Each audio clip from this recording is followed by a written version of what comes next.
कुछ एग्जांपल्स जो हैं वो कंडेंसेशन पॉलीमराइजेशन वाले एग्जांपल्स हम देखेंगे। इसमें तो आपने देखा सिंपल एडिशन हो रहा है। अब कंडेंसेशन पॉलीमराइजेशन में जो है पहला एग्जांपल आप देखेंगे,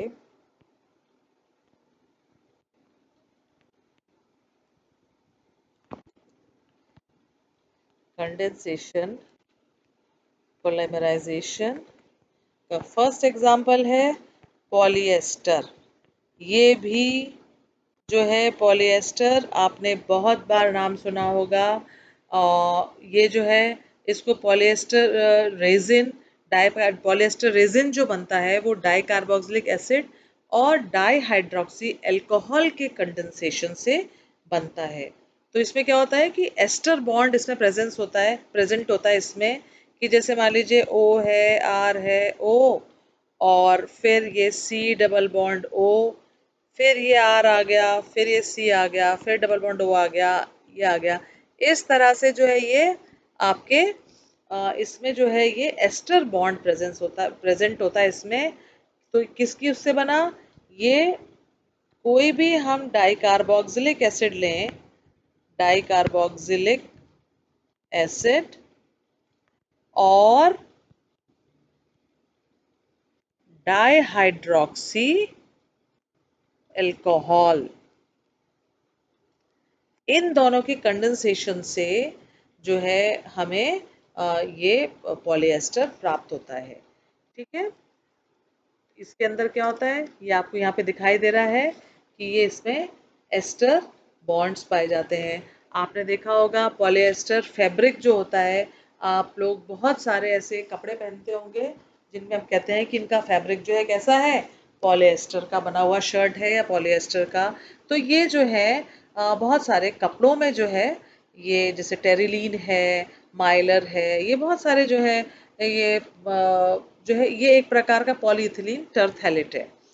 तो ये आपने अपने डेली यूज में नाम सुना होगा कि पॉलिएस्टर के अपन कपड़े जो हैं पहनते हैं। इसके बाद सेकंड एग्जांपल इनका है पॉलीइथिलीन, ये पॉलीइथिलीन टरथैलेट, पॉलीइथिलीन टरथैलेट, या इसको हम PETP भी कहते हैं। अब PETP जो है इसको बनाने का तरीका क्या है? सबसे पहले हम क्या करते हैं कि सबसे पहले हम लेते हैं एसिटिलीन। देखो कैसे ये बनेगा, कैसे फॉर्म होगा, कि सबसे पहले हम इथिलीन लेते हैं, sorry CH2 double bond CH2, ethylene हम लेते हैं। इथिलीन को हम ऑक्सीडेशन कराते हैं 523 केल्विन पर सिल्वर की प्रेजेंस में। तो इथिलीन एपॉक्साइड बनता है सबसे पहले, CH2 और ये इथिलीन एपॉक्साइड बनता है। क्या बना ये? एपॉक्साइड। ठीक है, अब ये जो है ये जो इथिलीन एपॉक्साइड बना, इसका हाइड्रोलिसिस करते हैं तो ये जो बनता है H2O, तो क्या बन जाता है? Glycol, CH2OH and CH2OH। ये क्या होता है? ग्लाइकॉल। ये बना ग्लाइकॉल। अब क्या है कि यहाँ पर ये ग्लाइकॉल तो बन गया, एक तरीका तो ये हुआ।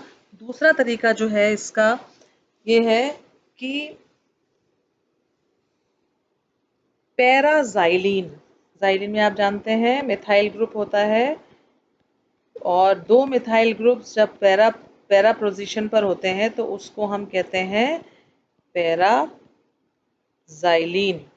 पैराजाइलिन बनता है। पैराजाइलिन जो है उसका ऑक्सीडेशन वेनेडियम पेंटाऑक्साइड के प्रेजेंस में उसको हम ऑक्सीडाइज करते हैं। तो ये जो मिथाइल ग्रुप है ये कार्बोक्सिलिक ग्रुप में ऑक्सीडाइज हो जाता है COOH, और ये बनता है COOH। तो इसका नाम है टरथैलिक एसिड। इसको हम कहते हैं टरथैलिक एसिड, जो कि मिथाइल अल्कोहल CH3OH की प्रेजेंस में क्या होगा कि ये जो एक कार्बोक्सिलिक ग्रुप है ये हो जाएगा COO CH3, COO CH3 इसमें कन्वर्ट हो जाता है। और ऊपर जो हमने यहाँ पर ग्लाइकॉल फॉर्म किया था, ये जो हमने ग्लाइकॉल बनाया था यहाँ पर, ये जो ग्लाइकॉल बनाया था यहाँ पे, ये ग्लाइकॉल के साथ अब इसकी रिएक्शन करते हैं, यानी CH2OH CH2OH जो था इसकी रिएक्शन कराएंगे और इसमें से जो है एक मिथाइल अल्कोहल का मॉलिक्यूल निकल जाएगा। तो जो है हमें ये PETP देखिए किस तरह से प्राप्त होगा। ये आप देखिए बहुत सिंपल है। ये आपका हो गया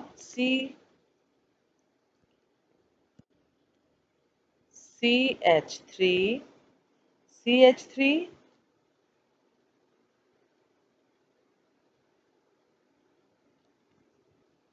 O C double bond O, ये COO ग्रुप है और ये अटैच्ड है आपका बेंजीन रिंग के साथ, बेंजीन रिंग के साथ। फिर ये वही C double bond O CH2OH ये आपका बना। इसको फिर जो है 523 केल्विन पर वैक्यूम में जो है फिर जो है ग्लाइकॉल के साथ आप इसकी फर्दर रिएक्शन कराएंगे तो जो है आपको ये PETP जो है प्राप्त हो जाएगा।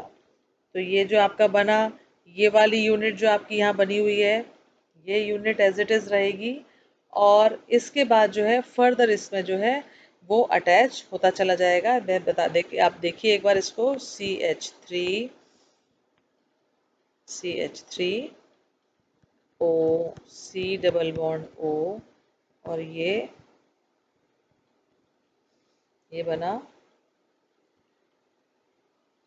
फिर इसके बाद ये वापस C double bond O CH2 और इसमें से एक मिथाइल अल्कोहल मॉलिक्यूल निकल जाएगा O और ये H।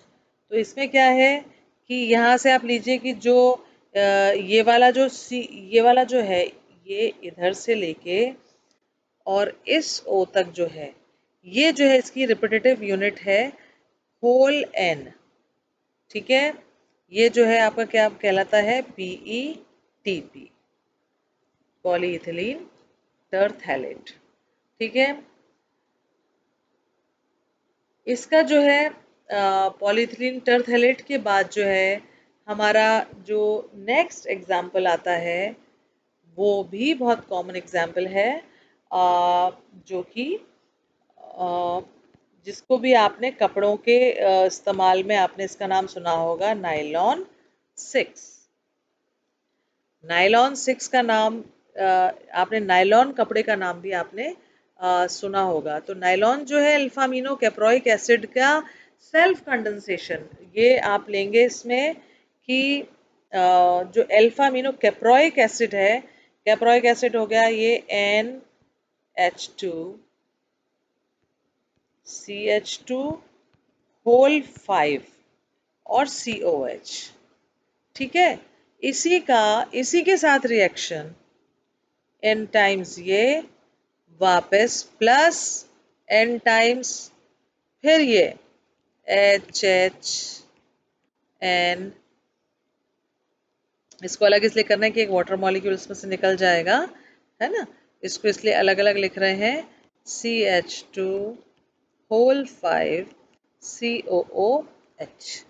तो यहाँ से ये जो है ये एक वाटर मॉलिक्यूल इधर से निकल जाएगा और जो है इस कंडेंस्ड फॉर्म हमें मिलेगी कि NH, इधर से भी यहाँ से भी जुड़ेगा तो एक इधर से भी एक हाइड्रोजन निकल जाएगी। तो इस तरह से हम यहाँ से शुरुआत करते हैं।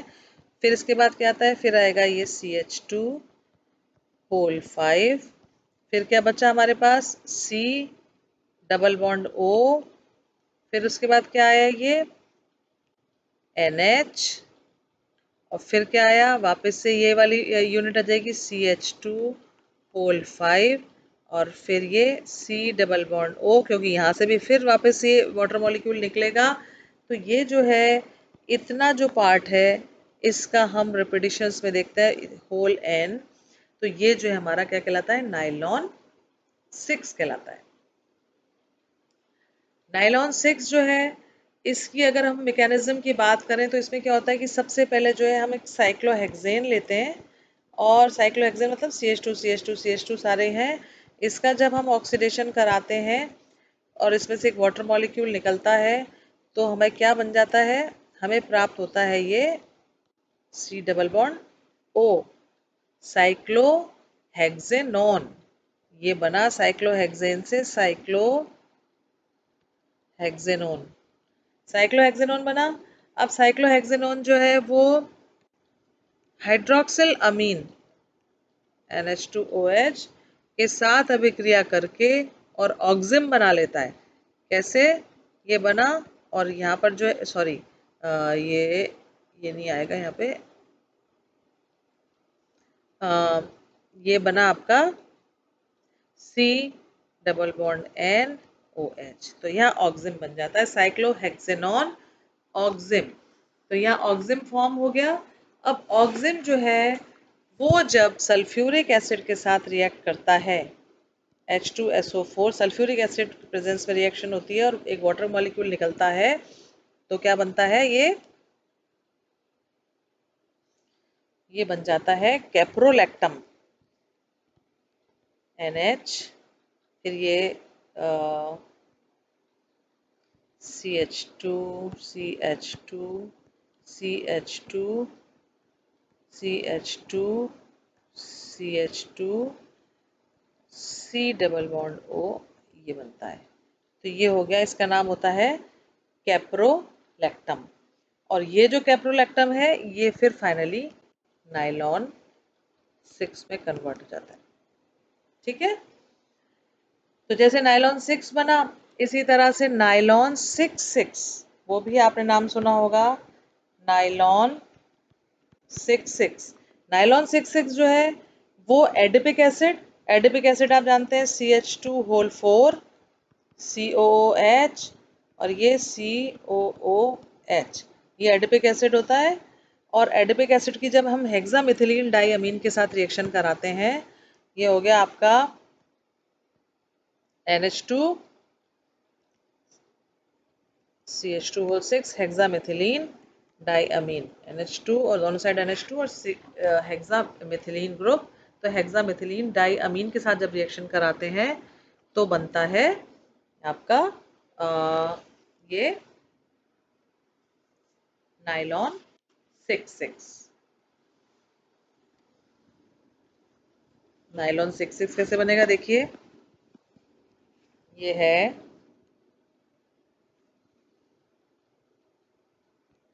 C double bond O CH2 whole 4 C double bond O, फिर ये NH यूनिट जुड़ जाएगी, वही पेप्टाइड बॉन्ड्स में बनेगा।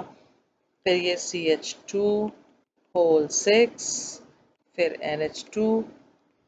ठीक है, तो इस तरह से ये चलता जाएगा। और ये इसका होल N, ये भी N टाइम्स और ये भी N टाइम्स आप लेंगे। तो हेक्सामिथिलीन डाइअमीन और एडिपिक एसिड, ये आपका है एडिपिक एसिड, और ये आपका है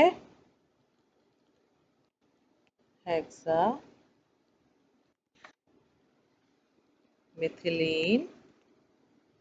डाइअमीन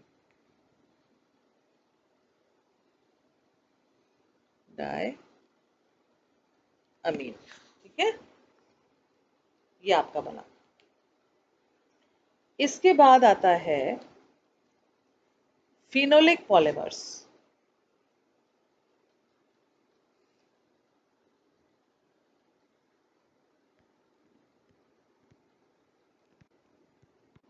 फिनोलिक पॉलीमर्स, फिनोलिक पॉलीमर्स में क्या होता है कि जैसे नोवोलेक आपने सुना होगा कि नोवोलेक कैसे फॉर्म होता है। कि हम सबसे पहले फिनोल लेते हैं। फिनोल की, ये फिनोल लिया, इसकी फॉर्मेल्डिहाइड के साथ रिएक्शन कराई तो अल्फा हाइड्रोक्सी बेंजिल अल्कोहल हमें प्राप्त होता है। ये बना आपका OH और ये CH2OH प्लस OH और CH2OH। ये ऑर्थो हाइड्रोक्सी बेंजिल अल्कोहल बना और पैरा हाइड्रोक्सी बेंजिल अल्कोहल बना। तो ये जो है, अब इसमें जो है आप ये सारे जो हैं ये सब वापस फिनोल के साथ रिएक्ट करके ये जो है this plus phenol plus this and this plus phenol, ठीक है, ये सब जो है ये मिलके बनाते हैं नोवोलैक। नोवोलैक क्या होता है? नोवोलैक होता है, देखिए नोवोलैक ऐसे बन जाएगा, ऐसे, ये OH और CH2 के द्वारा ये जो है ये यूनिट्स आपकी बेंजीन रिंग जो है आपस में जुड़ी रहेंगी। CH2 फिर जो है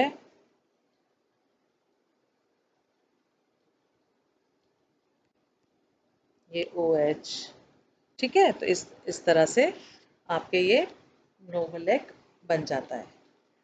अब इस अभिक्रिया में अगर हेक्सामिथिलीन मिलाया जाए तो क्या होता है, जिससे फॉर्मेल्डिहाइड प्राप्त होता है जो कि सॉल्युबल होता है और जो है जो नोवोलैक हो जो है उसको बेकेलाइट में कन्वर्ट कर देता है। जैसे ये जो है अगर इसमें हम हेक्सामिथिलीन मिला देते हैं तो ये इस नोवोलैक को जो है किस में कन्वर्ट कर देता है, ये बेकेलाइट में कन्वर्ट कर देता है, ठीक है। बेकेलाइट जो है वो बहुत ही हार्ड और जो है इनफ्यूजिबल होता है, मतलब आप इसको आप गला नहीं सकते हैं, वाटर रिपेलेंट होता है, इंसॉल्युबल हार्ड सॉलिड पदार्थ होता है। तो इलेक्ट्रिक इंसुलेशन की इसमें जो है बेकेलाइट के अंदर इलेक्ट्रिक इंसुलेशन की जो है वो प्रॉपर्टीज होती हैं, जिस वजह से आपको पता होगा कि इनको जो है हम इलेक्ट्रिक स्विचेस में, हीटर हैंडल्स में, स्विच बोर्ड्स में, प्लग्स वगैरह में हम इनको कॉमनली यूज करते हैं बेकेलाइट को। इसके बाद नेक्स्ट आता है यूरिया फॉर्मेल्डिहाइड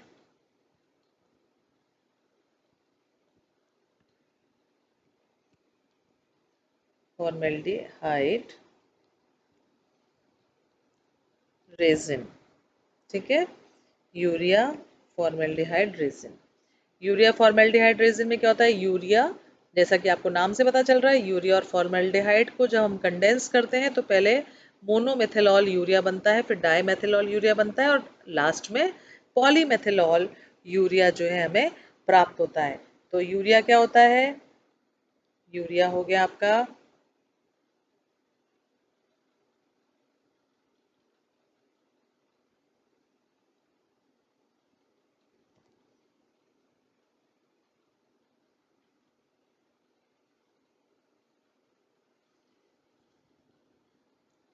यूरिया हो गया आपका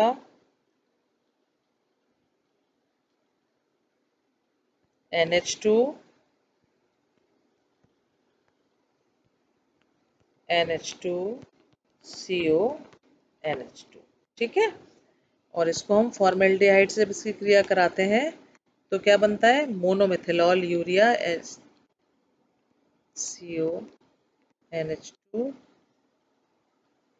ये NH2 नहीं, ये NH CH2OH, NH CH2OH, ठीक है। तो मोनोमेथिलॉल यूरिया बनता है, फिर इसके फिर दो अणु मिल जाते हैं, फिर इस तरह से ये फिर दो मॉलिक्यूल्स हो जाते हैं इसके, और फिर जो है ये पॉली मेथिलॉल यूरिया या आपका यूरिया फॉर्मेल्डिहाइड रेजिन बनता है। ठीक है, इसके बाद आपका जो है एक आता है पॉली यूरिथेन जो है वो बनता है PUP,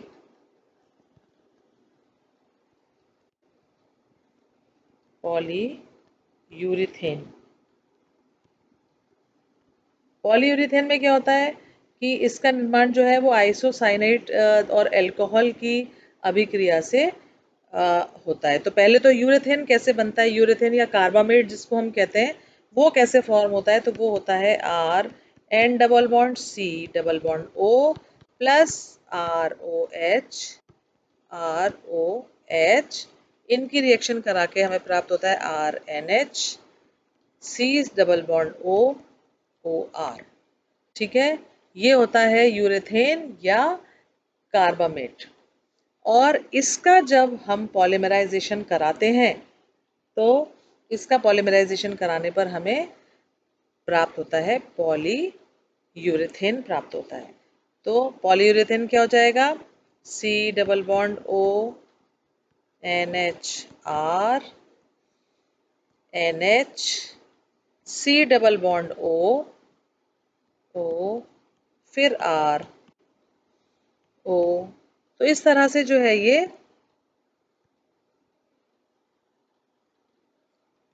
होल एन, ये हमारा बनता है पॉली यूरेथेन।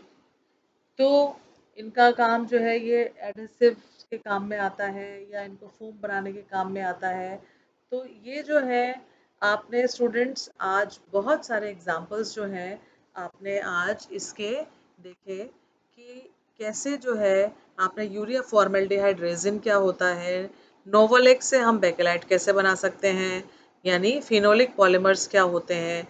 उसके बाद फिर कंडेंसेशन पॉलीमर्स आपने देखे, जैसे कि नायलॉन 6 देखा आपने, नायलॉन 6 देखा। इसके बाद आपने PETP देखा, आपका पॉलीइथिलीन टरथैलेट जो है वो देखा आपने, और इसके बाद आपने जो है पॉलिएस्टर जो है वो देखा। तो ये सारे जो थे ये कंडेंसेशन पॉलीमर्स थे, इनके अंदर कंडेंसेशन पॉलीमराइजेशन पाया गया, यानी कि कोई भी दो मॉलिक्यूल्स आपस में कंडेंस होते हैं, कोई मॉलिक्यूल निकलता है और जो है बनने वाला, ये आपको अपने प्रीवियस लेक्चर्स में बहुत अच्छे से समझाया हुआ है। और उससे ऊपर जो है आपने जो बहुत कॉमन PTFE या PMMA या PAN या फिर ये पॉलीस्टाइरीन है, पॉलीवाइनिल क्लोराइड है, और जो है पॉलीप्रोपाइलीन, पॉलीइथिलीन, ये जो है आपने कॉमर्शियली इम्पॉर्टेंट पॉलीमर्स देखे। और फिर उससे पहले आपने जो है ये ब्यूना एन, ब्यूना एस जो रबर्स हैं इनके बारे में देखा, या नियोप्रीन रबर के बारे में आपको हमने बताया। तो स्टूडेंट्स ये जो है बहुत ही डिफरेंट डिफरेंट जो है एग्जांपल्स आज आपके सामने हमने रखे, और उसमें जो है आपको अच्छे से समझ में आया होगा कि किस प्रकार एडिशन पॉलीमर्स आपने देखे, किस प्रकार कंडेंसेशन पॉलीमर्स आपने देखे, रबर्स देखी डिफरेंट टाइप्स की। तो आई होप स्टूडेंट्स ये आपको समझ में आया होगा, और ये टॉपिक जो है डेली लाइफ में भी ये सारी चीज़ें बहुत बेनिफिशियल है हमारे लिए, और ये टॉपिक आपके एग्जाम की दृष्टि से भी इम्पॉर्टेंट है। Thank you very much.